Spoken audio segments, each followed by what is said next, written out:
Like a Hellcat.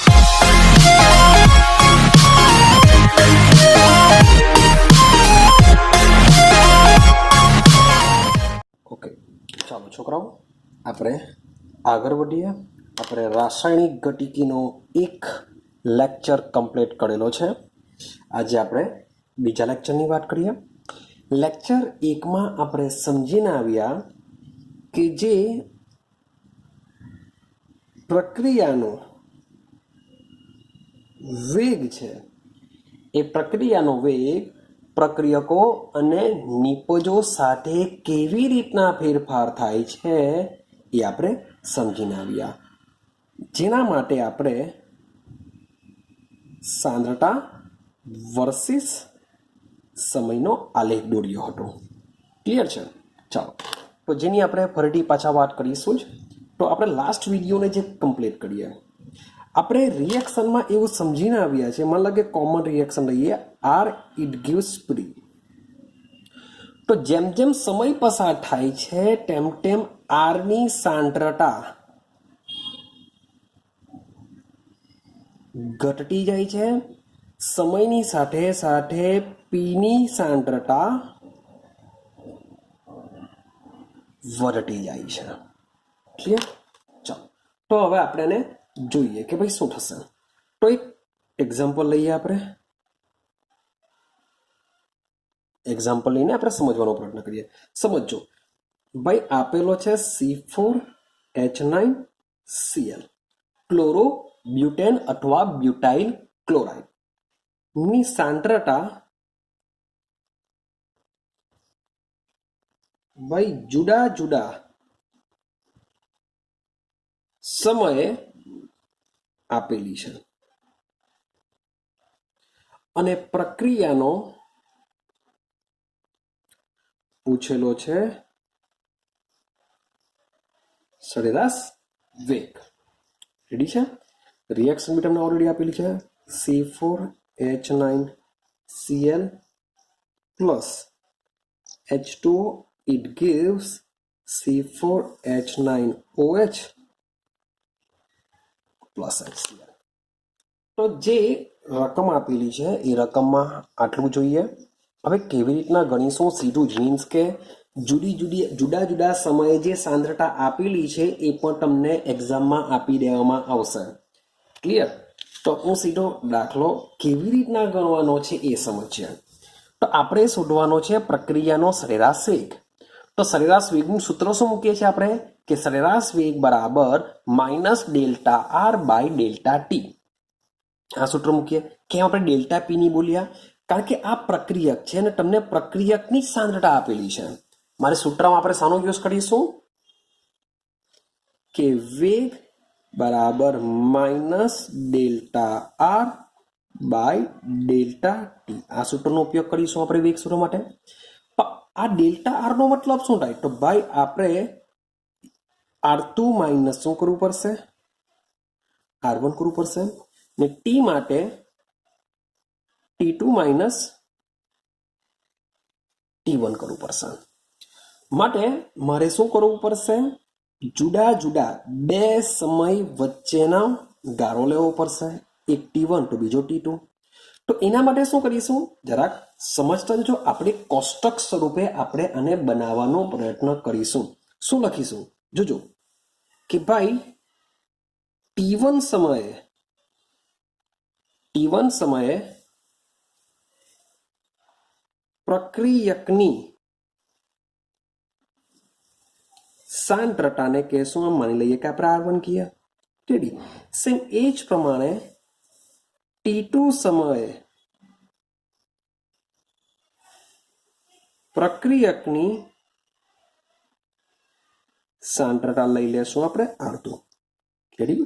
A T1 સમયે R1 સાંદ્રતા કહેશું અને એ જ T2 સમયે આપણે R2 કહેશું. ચાલો, હવે આપણે સમય લઈ લઈએ. ભાઈ T1 ઓબ્લિક સેકન્ડ એટલે કે સેકન્ડમાં હશે. Same T2 oblique second. હવે આ સૂત્ર બેઠું આપણે મૂકી દઈએ. આ જે સૂત્ર છે એ સૂત્ર આપણે બેઠું મૂકી દઈએ છીએ. શું મૂકીશું આપણે? કે મારી પાસે વેગ ઇઝ ઇક્વલ ટુ આ બેઠું સૂત્ર આપણે અહીંયા મૂકી દઉં છું. ક્લિયર? ચલો હવે સમજો શું કરીશું.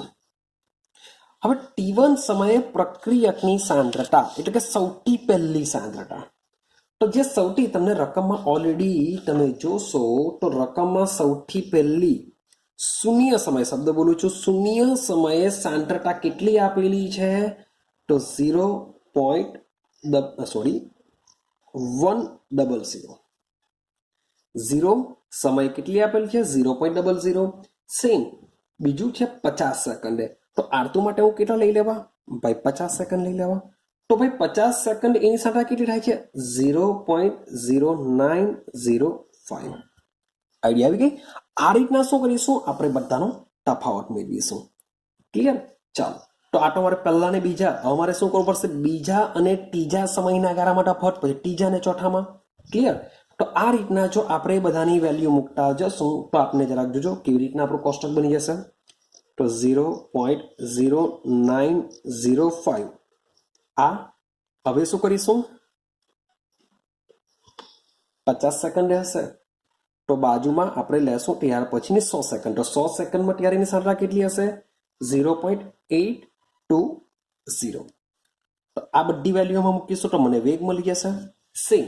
ચાલો, હવે જ્યારે આ રીતના મીન્સ કે ક્રમશઃ આપણે નીચે લખતા જશો, સમજજો. 0.0820, ત્યાર પછી 0.0741, 0.0671, 0.0549, 0.0439 અને લાસ્ટમાં 0.0210. હવે સમજો, આની નીચે બી વેલ્યુ હશે પણ આપણે આટલે સુધી જ જશું. Sorry for that. કેમ? એનું બી રીઝન તમને મળશે. હવે 0.820 સુધી આવેલા છે. હવે નીચેની વેલ્યુ ચેક કરો, મીન્સ કે આ જ વેલ્યુ બેઠી આવશે 0.0741. આ ઉપર અહીંયા વેલ્યુ હશે 0.0671. ચાલો, ત્યાર પછી અહીંયા આવશે 0.0549, 0.0439, 0.0210. હવે લાસ્ટમાં હજુ એક જે વેલ્યુ બાકી રહેલી છે તે આપણે શું મૂકી દેશું? અહીંયા મૂકી દેશું 0.07. રેડી? સેમ એ જ પ્રમાણે 0 થી 50 નો કરો, 50 થી 100, તો અહીંયા શું આવશે? 100. રેડી? 100 પછી 150, 200. જો અહીંયા 50 નો ગાળો આપેલો છે, હવે સીધા અહીંયા કરી દીધેલો છે 100 નો ગાળો. 300, 400, પાછું લાસ્ટમાં 700. તો ભાઈ એક ચોક્કસ ગાળો નથી. હવે જો અહીંયા બી સેમ 100 થી 150, 150 હશે ત્યારે 200, 200 હશે ત્યારે 300, 300 હશે ત્યારે 400, 400 હોય ત્યારે 700 ને લાસ્ટ હશે 800. તો સમજો 800 એ સાંદ્રતા અહીંયા આપેલી હશે, 700 અહીંયા આપેલી હશે. તો આપણે ક્રમશઃ બે સમયના ગાળા વચ્ચેની બે સાંદ્રતાનો આપણે શું કરીશું? તફાવત મેળવીને વેગ લઈશું. તો આ બધાની વેલ્યુ જો એક તમને મૂકીને બતાવું, એવી રીતના સેમ બધાની વેલ્યુ તમારે મૂકવાની હોય છે. તો સમજો R2 માઇનસ R1, તો આ પેલી લાઈન લેવું, R2 કેટલો છે? 0.0905 છે, માઇનસ R1 કેટલો છે? 0.100 છેદમાં T2 માઇનસ T1, T2 કેટલો છે? 50, તો 50 માઇનસ 0. તો આ પ્રકારે તમે કેલ્ક્યુલેશન કરશો તો આ પહેલાની વેલ્યુ તમને મળી જશે 1.90 ઇન્ટુ 10⁻⁴ જેવું આઈ થિંક સો તમને મળશે. કેવું મળશે? -4. તો બધી જ વેલ્યુમાં -4 મળશે, જેને તમે ઉપર શું કરી દીધેલું છે? ગુણ્યા 10⁻⁻4 જેવું આઈ થિંક સો કોમન જેવું કાઢી નાખ્યું હશે. માટે અહીંયા 10⁻⁻4 લખવાની જરૂર નથી, પણ તમારે કોમન નહીં કાઢવું હોય તો બી કંઈ નહીં, બેઠી વેલ્યુ તમે લખી શકો છો.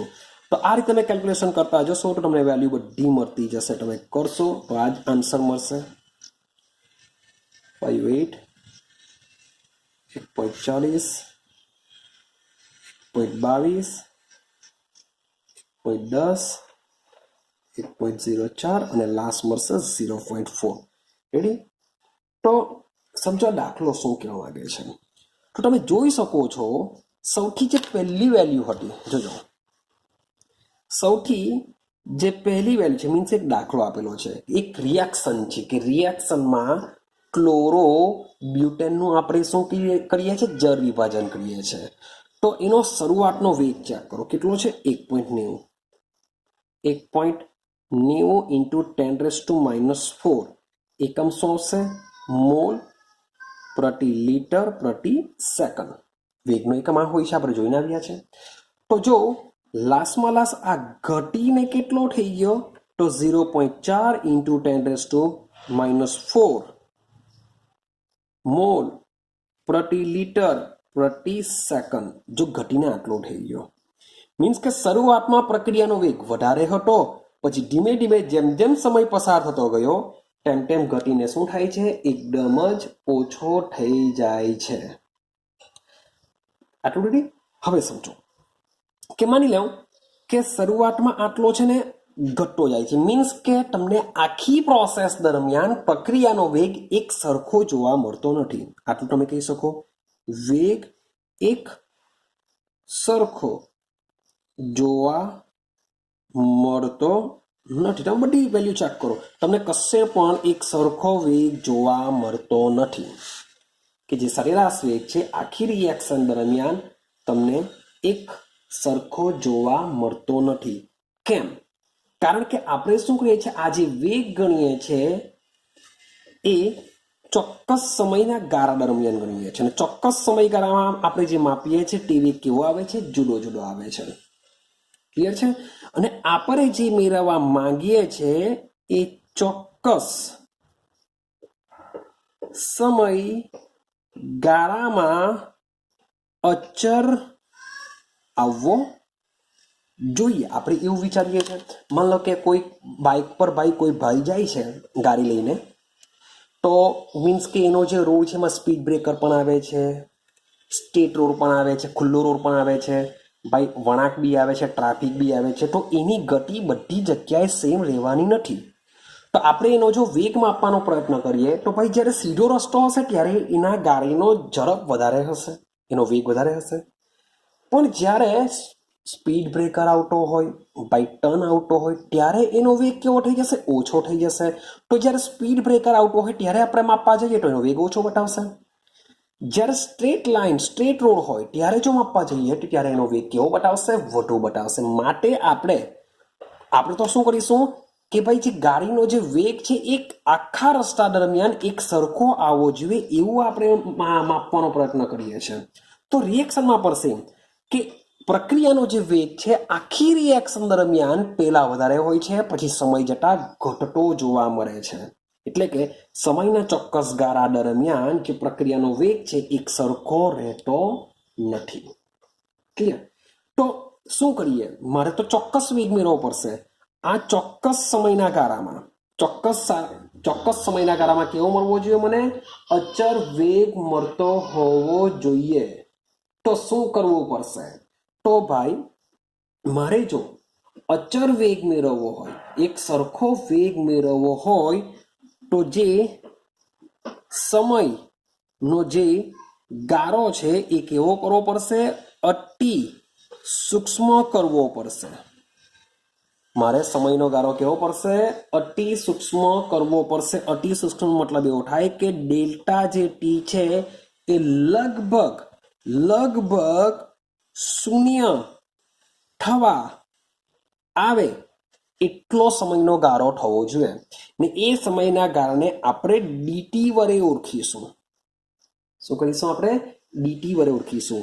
ને આ જે સમયગાળા દરમિયાન જે પ્રક્રિયાનો જે વેગ હોય છે, જે મને વેગ મળશે એવા વેગને કહેવામાં આવે છે ત્વરિત વેગ. શું કહેશું એને આપણે? ત્વરિત વેગ, જેને ઇંગ્લિશમાં કહેશું ઇન્સ્ટન્ટ વેગ. તેને શું કહેશું આપણે? ત્વરિત વેગ કહેશું, જેને આપણે કહેશું આર ઇન્સ્ટન્ટથી દર્શાવીશું. કે આ આર ઇન્સ્ટન્ટ શું કરશે? એક ચોક્કસ સમયે, શબ્દ બોલું છું, ચોક્કસ સમયે પ્રક્રિયાનો વેગ દર્શાવશે, જેને આપણે ત્વરિત વેગથી ઓળખી શકીએ. ને એ ત્વરિત વેગ શું કરી શકે છે? પ્રક્રિયાનો સરેરાશ વેગ દર્શાવી શકીએ છીએ। બાકી આ રીતના જો આપણે માપવા જશું તો કોઈ સમયના ગાળામાં પ્રક્રિયાનો વેગ આપણે ચોક્કસ મળતો હોતો નથી, પણ ત્વરિત વેગ મેળવવાથી આખી પ્રક્રિયાનો વેગ આપણે મેળવી શકીએ છીએ। ક્લિયર? હવે સવાલ એવો આવે કે ભાઈ ત્વરિત વેગ કેવી રીતના મેળવાશે? તો સૌથી પહેલા સમજો કે આપણે જે સરેરાશ વેગ છે એ સરેરાશ વેગને કેવી રીતે દર્શાવીએ છીએ? Minus delta R by delta T is equal અથવા તો આર એવરેજ બરાબર ડેલ્ટા અને અહીંયા પ્લસ લખવું પડશે delta P by delta T આ રીતના દર્શાવીએ છીએ। પણ જ્યારે તમારો જે ડેલ્ટા ટી છે એ લગભગ શૂન્ય થવા પાસે આવતો હોય તો આ જ આર એવરેજ બની જશે આર ઇન્સ્ટન્ટ, એટલે કે ત્વરિત વેગ બની જશે। ત્વરિત વેગમાં મૂકીશું minus D R by DT મૂકીશું અથવા તો ડીપી બાય ડીટી મૂકીશું। ક્લિયર છે? તો આ રીતના આપણે શું કરી શકીએ? ત્વરિત વેગ, પણ હજુ બી ત્વરિત વેગ કેવી રીતના મળશે એ સમજવાનો પ્રયત્ન કરીએ। સમજો, ચાલો હવે મારે જો આર ઇન્સ્ટન્ટ મેળવવું હોય તો આર ઇન્સ્ટન્ટ મેળવવા માટે મારે શાનો ઉપયોગ કરવો પડશે? આલેખનો ઉપયોગ કરવો પડશે। શાનો ઉપયોગ કરવો પડે? આલેખનો। અને આ જે આલેખ છે એ આલેખ પ્રક્રિયકો અથવા તો નિપજોની સાંદ્રતા વિરુદ્ધ સમયનો આલેખ દોરવો પડશે। શું દોરવો પડશે મારે? મારે જો આર ઇન્સ્ટન્ટ મેળવવો હોય તો પ્રક્રિયકો અથવા નિપજોની સાંદ્રતા વિરુદ્ધ સમયનો આલેખ દોરવો પડશે। અને આ જે આલેખ છે મીન્સ કે બે આલેખ મળશે, પાછા આપણે દોરવાનો પ્રયત્ન કરીએ કે આલેખ આપણે કેવા મળશે। તો સમજો, પાછા આપણે દોરીએ ભાઈ, આ શું છે? આપણો સમય છે, આ શું છે? આપણી સાંદ્રતા છે। પણ કોની સાંદ્રતા છે? આ પ્રક્રિયકની છે। તો આનો આલેખ કેવી રીતે મળશે? ભાઈ ટી બરાબર શૂન્ય સમય, યાદ કરો આલેખ એકદમ ટોચ પર હતો, પછી જેમ જેમ સમય જશે તેમ તેમ એની સાંદ્રતા ઘટતી જશે ઘટતી જશે ઘટતી જશે, આ રીતના થઈ જશે, આ રીતના આલેખ મળશે। રેડી? સેમ વસ્તુ માન લો કે હું નિપજની સાંદ્રતા વિરુદ્ધ સમયનો આલેખ દોરું તો ભાઈ શરૂઆતમાં શું હશે? નિપજ બની જ નહીં હશે, માટે એ જે આલેખ છે આ રીતના શરૂઆત થશે, જેમ જેમ સમય વધશે તેમ તેમ એની સાંદ્રતા પણ વધતી જશે। ચલો આ તો આલેખ આપણે દોરી દીધા। તો આર ઇન્સ્ટન્ટ કેવી રીતે મેળવાશે? તો ભાઈ આર ઇન્સ્ટન્ટ, આર ત્વરિત તમારે જો મેળવવો હોય તો તમારે આ જે વક્ર જે દેખાય છે એ બેમાંથી કોઈ પણ એકનો ઉપયોગ કરી શકો છો।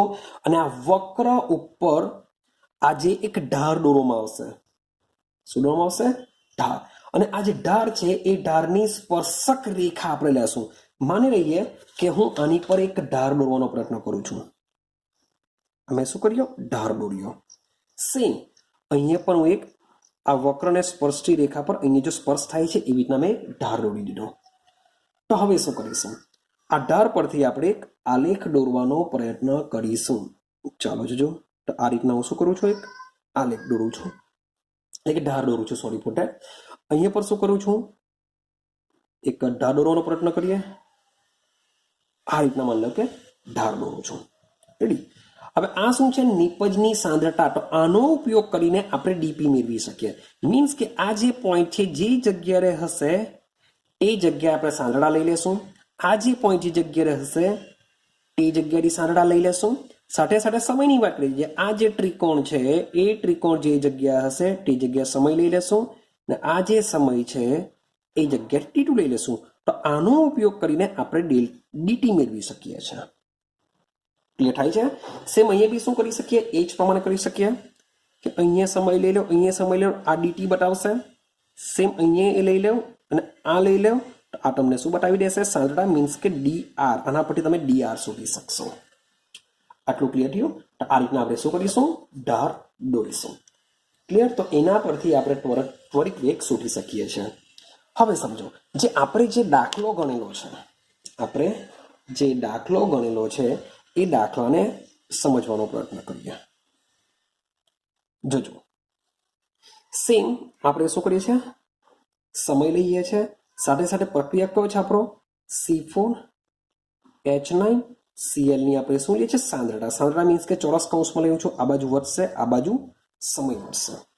હવે હું એક્ઝેક્ટલી તો મીન્સ કે મારાથી નહીં દોરી શકાશે, પણ ટીચરા બી તમને સમજાવવાનો પ્રયત્ન કરું છું. સમજો ભાઈ, ગારો લે 100, 200, 400, 600, 800, સેમ 1000, આ રીતના ગારો લીધેલો છે.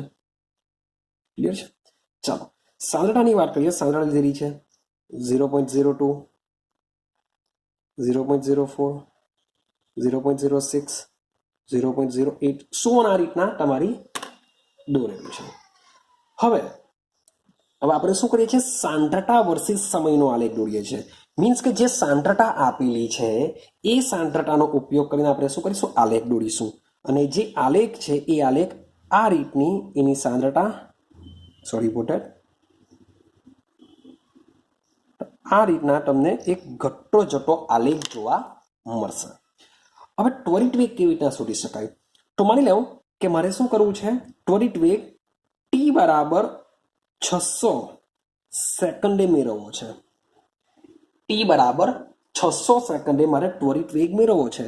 તો તમારો જે સ્પર્શક છે એ શું કરવો જોઈએ, t બરાબર 600 એ સ્પર્શ કરતો હોવો જોઈએ.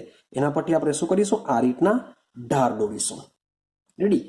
હવે આ જે ધાર દોરીશું તેમાં મેં તમને પહેલા કીધું કે આ જે રેખા છે એને આપણે અહીંયા સાંદ્રતા સુધી લંબાવીશું. સેમ આ જે પોઈન્ટ છે એને પણ આપણે આ સાંદ્રતા સુધી લંબાવીશું. અહીંયા સમય સુધી લંબાવીશું, અહીંયા બી સમય સુધી લંબાવીશું. તો તમને જોશો કે આ સમયનો જે ગારો છે એ તમને ડેલ્ટા ટી આપી દેશે, ને આ જે સાંદ્રતાનો ગારો છે તમને શું કરી દેશે, ડેલ્ટા આર આપી દેશે, કારણ કે પ્રક્રિયક છે એટલા માટે. તો એનો ઉપયોગ કરીને આપણે શું કરી શકીએ છીએ, 600 સેકન્ડ. હજુ બી તમને કહું કે માથી પરફેક્ટ મીન્સ કે નથી દોડાવવાનો, આ તો માત્ર હું તમને સમજાવવા માટે કહું છું કે આપણે કેવી રીતના ત્વરિત વેગ મેળવી શકીએ છીએ. તો માની લો કે 600 સેકન્ડે મારે મેળવવું હોય તો R instant is equal to, સૂત્ર શું આવશે, ડી આર બાય માઇનસ જ આવશે. સોરી, આર ઇન્સ્ટન્ટ આપણે પ્લસ લઈશું, ડી આર બાય ડીટી. શું થશે, ડી આર બાય ડીટી. ચાલો સેમ વસ્તુ, R2 માઇનસ R1 છેદમાં T2 માઇનસ T1. હવે R2 ની વેલ્યુ તો તમે જોશો, શરૂઆત મીન્સ કે T1 સમય આ છે તો T2 સમય આ હશે, તો T2 સમય જેટલી સાંદ્રતા હશે એ મૂકી દેવું, R1 સમયની મૂકી દેવું, T2 ને T1 ની વેલ્યુ મૂકી દેવું, અને એના પરથી આન્સર શોધી કાઢો. એ તમારી શું છે, તમને બતાવશે કોઈક 600 સેકન્ડે ત્વરિત વેગ બતાવશે. માન લો કે તમારે 600 સેકન્ડ નથી જોયું, તમારે 400 એ જોઈએ છે. તો ભાઈ એ 400 સેકન્ડે મીન્સ કે એને એક સ્પર્શક રેખા દોરો, એ જે 400 સેકન્ડે ટચ થતી હોવી જોઈએ આ વક્રને. તો એનો ઉપયોગ કરીને ધાર દોરીને તમે શું કરી શકો છો, 400 સેકન્ડે બી શોધી શકો છો. ભાઈ કોઈ 500 સેકન્ડે શોધવું તો 500 સેકન્ડે બી ત્વરિત વેગ શોધી શકો છો. મીન્સ કે ત્વરિત વેગ શોધવા માટે 100% તમારે શું કરવો પડશે, સાંદ્રતા વર્સિસ સમયનો આલેખ દોરવો પડશે, અને એનો જે વક્ર છે એ વક્ર પર ધાર દોરી એટલે કે સ્પર્શક રેખા દોરીને તમે ત્વરિત વેગ મેળવી શકો છો. ક્લિયર થાય છે? ચાલો હવે પ્રક્રિયા વેગને, જુદી જુદી પ્રક્રિયાઓને કેવી રીતના પ્રક્રિયા વેગ દ્વારા દર્શાવી શકાય, જે તમને MCQ ની દ્રષ્ટિએ બી પૂછાય છે, MCQમાં બી નીકળી આવે છે. શબ્દ સમજો કઈ રીતના દર્શાવાય છે. માની લો મારી પાસે એક રિએક્શન છે, Hg plus Cl2, it gives HgCl2. તો તમે જોશો 1 મોલ Hg 1 મોલ Cl2 સાથે પ્રક્રિયા કરીને 1 મોલ HgCl2 બનાવે છે. આ એવી પ્રક્રિયા છે કે જેમાં પ્રક્રિયકો અને નિપજોના જે તત્વયોગમિતીય ગુણાંકો છે અથવા તો જે મોલની સંખ્યા છે એ બધે સરખી છે. અહીંયા બી 1, અહીંયા બી 1, અહીંયા બી 1. તો આવી પ્રક્રિયાના વેગ સ્વરૂપે જો મારે દર્શાવ્યું તો કેટા દર્શાવી શકાય, તો પ્રક્રિયાનો વેગ ઇઝ ઇક્વલ ટુ શું લખીશું, માઇનસ ડેલ્ટા Hg ની સાંદ્રતા છેદમાં delta T is equal two, આ એક પ્રક્રિયક માટે લખ્યું, એવા બીજા પ્રક્રિયક માટે પણ લખી શકાય કે minus, sorry put that, okay ચાલો ડેલ્ટા CL2 બાય ડીટી લખી શકાય. એવી રીતના નિપજ માટે બી લખી શકાય, પ્લસ ડેલ્ટા HgCl2 ની સાંદ્રતા છેદમાં ડેલ્ટા ટી. ક્લિયર છે? તો આ રિએક્શનને આ રીતે પ્રક્રિયા વેગના અનુસંધાનમાં આપણે દર્શાવી શકીએ છીએ. જેટલા પણ પ્રક્રિયકો હોય એ પ્રક્રિયકો માટે પ્રક્રિયા વેગ દર્શાવી શકાય. ક્લિયર? આના માટે બી દર્શાવી શકાય. પ્રક્રિયા વેગ ઇઝ ઇક્વલ ટુ આ બી થઈ શકે, પ્રક્રિયા વેગ ઇઝ ઇક્વલ ટુ આ બી થઈ શકે, સાથે સાથે નિપજમાં બી થઈ શકે. પ્રક્રિયકો હોય તો એની સાંદ્રતાની એની પદની અગાડી માઇનસ આવશે અને નિપજ હોય તો એના પદની અગાડી પ્લસ આવશે. ક્લિયર? પણ માની લો કે એક બીજા પ્રકારની રિએક્શન જોઈએ. માની લો કે મારી પાસે છે H2 વત્તા I2, ઇટ gives 2HI. હવે તમે આ રિએક્શન જોશો તો આ રિએક્શનમાં પ્રક્રિયકો અને નિપજોના જે તત્વયોગમિતીય ગુણાંકો છે એક સરખા નથી. એક સરખા નથી. યાદ રાખજો, કામ લાગશે તમને MCQમાં. તો આને કેવી રીતના લખી શકાય? તો જ્યારે પણ પ્રક્રિયકો અને નિપજોના તત્વયોગમિતીય ગુણાંકો એકબીજાથી સરખા નથી, એટલે કે પ્રક્રિયકોનો જે વપરાવાનો દર છે એના કરતાં નિપજનો બનવાનો દર છે એ વધારે છે, અથવા તો પ્રક્રિયકનો અદ્રશ્ય થવાનો જે દર છે એ નિપજના દ્રશ્ય થવાના દર કરતાં ઓછા છે. તો કંઈ નહીં, બહુ સિમ્પલ છે. શું કરીશું જરાક સમજજો. હવે સૌથી પહેલા પ્રક્રિયાનો વેગ લખી કાઢું. તો વેગ ઇઝ ઇક્વલ ટુ પહેલા H2 થી શરૂઆત કરીએ, માઇનસ લખી દેવાનું, ડેલ્ટા H2 ની સાંદ્રતા છેદમાં ડેલ્ટા ટી. થઈ ગયું? મારે માની લો કે મારે I2 માટે દર્શાવવું હોય તો ઇઝ ઇક્વલ ટુ I2 માટે શું થશે? Minus delta I2 by delta T થશે. માની લો કે મારે નિપજ માટે દર્શાવવું હોય તો પ્લસ. હવે સમજો કે આ જે બે છે ને, બે, એ બેને તમારે અહીંયા 1/2 તરીકે લેવાનું છે. એની આગળના જે મોલ હશે એ મોલને એકના છેદમાં આપણે દર્શાવી દેશું. યાદ રાખજો, એટલે +1/2 delta HI by delta T. આ રીતના એને આપણે દર્શાવી શકીએ છીએ. હવે તમે કહેશો સર તમે તો ભૂલ કરી. ભાઈ તમે HI, આ પ્રોસેસ રિવર્સિબલ હોય છે. તમે HI ને લઈને શરૂઆત કરો અને H2 અને I2 બનાવો તો આના મીન્સ કે HI ની સાંદ્રતામાં શું કરવું પડશે? -1/2 delta HI by delta T કરવું પડશે. મેં અહીંયા નિપજ રાખેલું છે, અહીંયા પ્લસ આવશે. જો અહીંયા જો પ્રક્રિયક રાખું તો અહીંયા માઇનસ આવશે. ક્લિયર? ચાલો એવી સેમ એક બીજી રિએક્શન જોઈએ. માન લો કે મારી પાસે છે 5Br માઇનસ વત્તા BrO3 માઇનસ વત્તા 6H plus, it gives 3Br2 plus 3H2. તો આ રિએક્શનને મારે શું કરવું છે? પ્રક્રિયાના વેગના સમયમાં દર્શાવવું છે. તો કેવી રીતે દર્શાવી શકાય? તો સમજો, વેગ ઇઝ ઇક્વલ ટુ અહીંયાથી શરૂઆત કરા. જો ભાઈ 5 છે એટલે શું કરીશું? પહેલા તો પ્રક્રિયક છે એટલે માઇનસ. રેડી? 5 છે એટલે 1/5. શું લખીશું આપણે? ડેલ્ટા Br માઇનસ ની સાંદ્રતા છેદમાં ડેલ્ટા ટી. થઈ ગયું? ભાઈ આ બી પ્રક્રિયક જ છે. ઇઝ ઇક્વલ ટુ આની આગળ કંઈ નથી એટલે મૂકીશું એક જ કહેવાશે, 1/1 એટલે 1. કંઈ લખવાની જરૂર નથી, પણ લખીશું માઇનસ, કારણ કે પ્રક્રિયક છે એટલે માઇનસ તો આવશે જ. માટે ડેલ્ટા BrO3 માઇનસના છેદમાં ડેલ્ટા ટી આવશે. ક્લિયર થાય છે? ચાલો હવે વાત કરીએ 6H પ્લસ. તો ઇઝ ઇક્વલ ટુ ભાઈ 6 છે એટલે શું કરીશું? વિચારો મગજમાં. માઇનસ તો 100% આવશે પ્રક્રિયક છે એટલે. હવે 1/6, કારણ કે અગાડી 6 છે એટલે 1/6. H પ્લસ છે એટલે કે ડેલ્ટા H પ્લસ ની સાંદ્રતા છેદમાં ડેલ્ટા ટી. થઈ ગયું? હવે નિપજ માટે લખીએ. ભાઈ ઇઝ ઇક્વલ ટુ જ આવશે. ઇઝ ઇક્વલ ટુ હવે 3 છે એટલે 1/3. હવે પ્લસમાં, કારણ કે નિપજ છે, Br2 ના છેદમાં ડેલ્ટા ટી થશે. સેમ ઇઝ ઇક્વલ ટુ 3 છે એટલે 1/3, 100% પ્લસ જ આવશે. H2 ની સાંદ્રતા છેદમાં ડેલ્ટા ટી. માટે પ્રક્રિયાનો જે વેગ છે એ કોઈ એક પ્રક્રિયક બરાબર બી થઈ શકે, આના બરાબર બી થઈ શકે, આના બરાબર બી થઈ શકે, કોઈ એક પ્રક્રિયાના નિપજ બરાબર બી થઈ શકે. મીન્સ કે પ્રક્રિયાનો વેગ ઇઝ ઇક્વલ ટુ આ, પ્રક્રિયાનો વેગ ઇઝ ઇક્વલ ટુ આ રીતના બી તમારું થઈ શકે છે. તો આ જે પ્રક્રિયાનો વેગ છે એ પ્રક્રિયાનો વેગ પ્રક્રિયકો અથવા તો નિપજોની સાંદ્રતામાં થતા ફેરફાર દ્વારા દર્શાવીએ છીએ.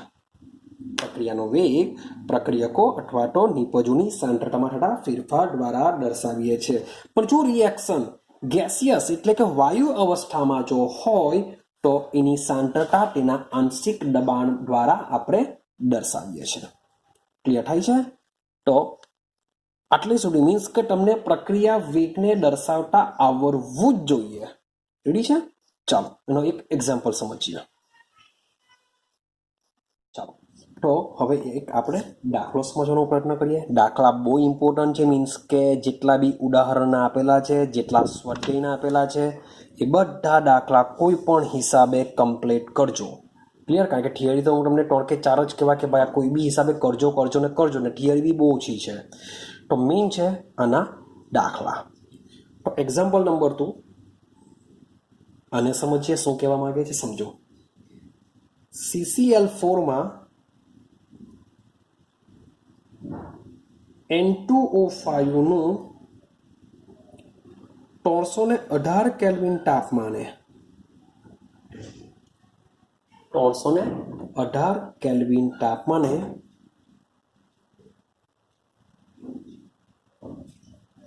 વિઘટન દ્રાવણમાં N2O5 ની સાંદ્રતાનું નિયંત્રણ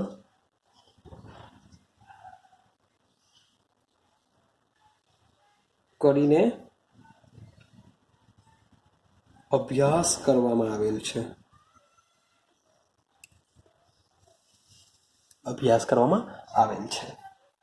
પ્રારંભમાં શબ્દ આપેલો છે.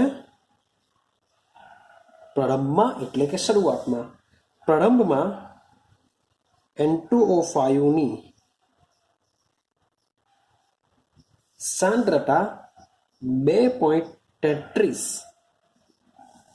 મોલ પ્રતિ લિટર છે અને 184 મિનિટ પછી તે ઘટીને 2.08 મોલ પ્રતિ લિટર થાય છે. એક રિએક્શન આપેલી છે. રિએક્શન જોઈએ. N2O5 ગેસ અવસ્થામાં છે. It gives 4 NO2 gas plus O2 gas. તો આ પ્રક્રિયાનો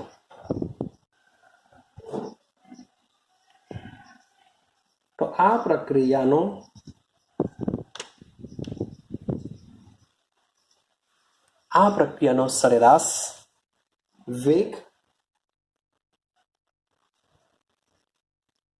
કલાક, મિનિટ અને સેકન્ડમાં ગણો. અને બીજું આપેલું છે આ સમય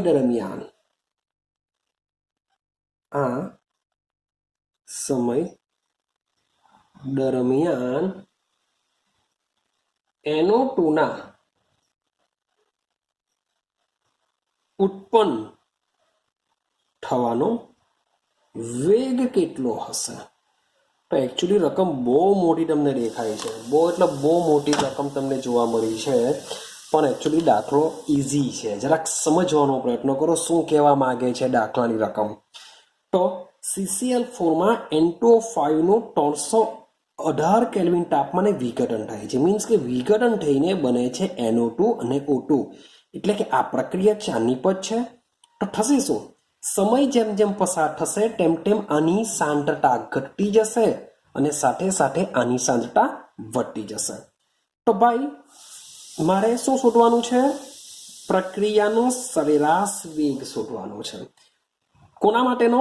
N2O5 માટેનો. કારણ કે સાંદ્રતા બી કોની આપેલી? જેની સાંદ્રતા આપેલી હશે આપણે એનો જ ઉપયોગ કરવો પડે. જો મે બી NO2 ની સાંદ્રતા આપેલી હતે તો પ્રક્રિયાનો સરેરાશ વેગ શોધવા માટે હું NO2 ની સાંદ્રતાનો ઉપયોગ કરતે મીન્સ કે ક્વેશ્ચન કરે આપણે જે સૂત્ર મૂકીએ સૂત્રમાં હું પ્લસ મૂકી દેતે તો કેવી રીતના શોધાશે તો જોજો સરેરાશ વેગ ઇઝ ઇક્વલ ટુ કોની આપેલી છે N2O5 ની તો રિએક્શન આપેલી છે એની સાંદ્રતાનો ઉપયોગ કરા અગાડી 2 છે એટલે કે માઇનસ શા માટે ભાઈ માઇનસ કારણ કે પ્રક્રિયા દરમિયાન વેગ શું થાય છે પ્રક્રિયકની સાંદ્રતામાં ઘટાડો થાય છે માટે માઇનસ તો શું લખીશું માઇનસ 1/2 ડેલ્ટા N2O5 ની સાંદ્રતા છેદમાં ડેલ્ટા ટી યાદ છે સૂત્ર માની લો કે NO2 ની જો સાંદ્રતા આપેલી હતે તો અહીંયા લખતે plus 1/4 delta NO2 by delta T આ રીતના લખશે ચલો આની જગ્યાએ શું લખી શકાય -1/2 શું લખીશું આપણે ચલો N2O5 ની શરૂઆતની સાંદ્રતા અંતિમ સાંદ્રતામાંથી આપણે પ્રારંભિક સાંદ્રતા બાદ કરીશું યાદ કરો R2 R1 તો પ્રારંભની સાંદ્રતા કેટલી છે આટલી છે અને 184 મિનિટ પછી ઘટીને આટલી થાય છે એટલે કે આ અંતિમ છે માટે શું લખીશું 2.08 માઇનસ શરૂઆતની કેટલી છે 2.33 થઈ ગયું છેદમાં ડેલ્ટા ટી હવે જોજો સમય છે 184 મિનિટ પછી એટલે અંતિમ કેટલી થવાની 184 તો શરૂઆતની કેટલી હશે ભાઈ પ્રારંભની વાત ચાલે છે શરૂઆતમાં સમય કેવો હશે 0 હશે ઠીક તો આપણે શું કરીએ ભાઈ અહીંયા સોરી અહીંયા ડેલ્ટા નહીં આવશે કારણ કે ડેલ્ટા જગ્યાએ R2 R1 આપણે લખીએ છીએ તો આનું આપણે કેલ્ક્યુલેશન કરીએ તો આનું તમે કેલ્ક્યુલેશન જો તમે કરશો તો તમને આન્સર મળશે 6.79 into 10⁻⁻⁴ હવે મોલ પ્રતિ લિટર આટલું તો 100% થવાનું જ ને આ તમને આપેલું છે 184 મિનિટ એટલે કે આન્સર આવશે મિનિટ ઇનવર્સ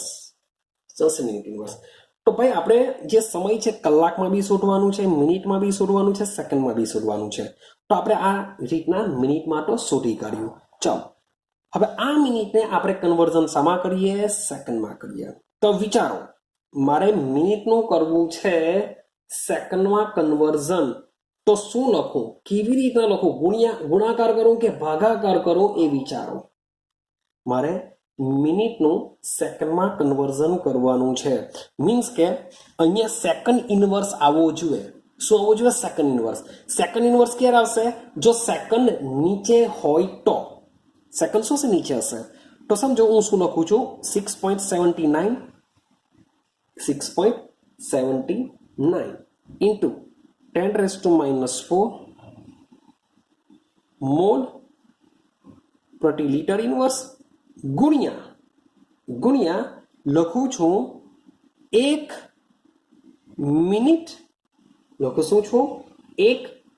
મિનિટ છેદમાં 60 સેકન્ડ ને આની સાથેનો આ એકમ વોટર અહીંયા લખી દઈએ છીએ આપણે મિનિટ ઇનવર્સ તો થશે શું આ જે મિનિટ અને આ મિનિટ છે શું થઈ જશે કેન્સલ થઈ જશે તો તમે ભાગ્યા 60 કરશો તમારો એકમ બની જશે તમારો પેલા વેલ્યુ જોઈએ વેલ્યુ હશે 1.13 into 10⁻⁵ બની જશે મોલ પ્રતિ લિટર પ્રતિ સેકન્ડમાં આવી જશે રેડી તો મેં મિનિટમાં બી શોધી કાઢ્યો સેકન્ડમાં બી શોધી કાઢ્યો અમારે શું કરવું પડશે કલાકમાં શોધવું પડશે કલાકમાં શું કરશું વિચારીએ આપણે ચાલો તો કલાકમાં શું કરીએ કલાકમાં કરવા માટે સેમ ફરીથી પાછું આ જે મિનિટ છે મિનિટને બી કરી શકો અથવા તો આ જે વેલ્યુ આવતી હોય છે એ વેલ્યુને પણ તમે કલાકમાં કન્વર્ઝન કરી શકો છો જે રીતના કરવું હોય તે રીતના કરી શકાય છે મીન્સ કે આ જે વેલ્યુ છે એનું સેકન્ડનું પછી કલાકનું કરવું પડશે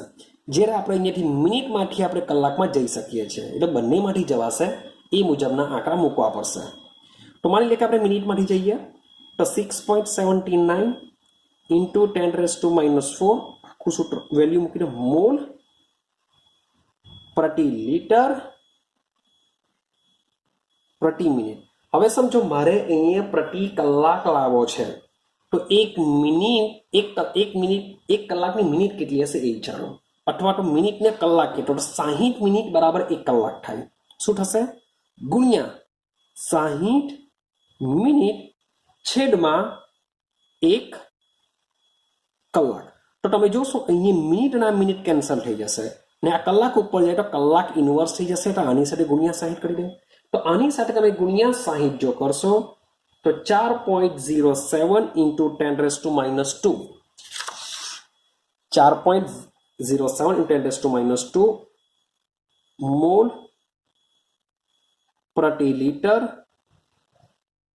પ્રતિ કલાક. આ તમારો આન્સર થઈ જશે. આઈડિયા આવી ગઈ. હવે બીજો એક ક્વેશ્ચન પૂછેલો હતો કે NO2 ના ઉત્પન્ન થવાનો વેગ કેટલો હશે?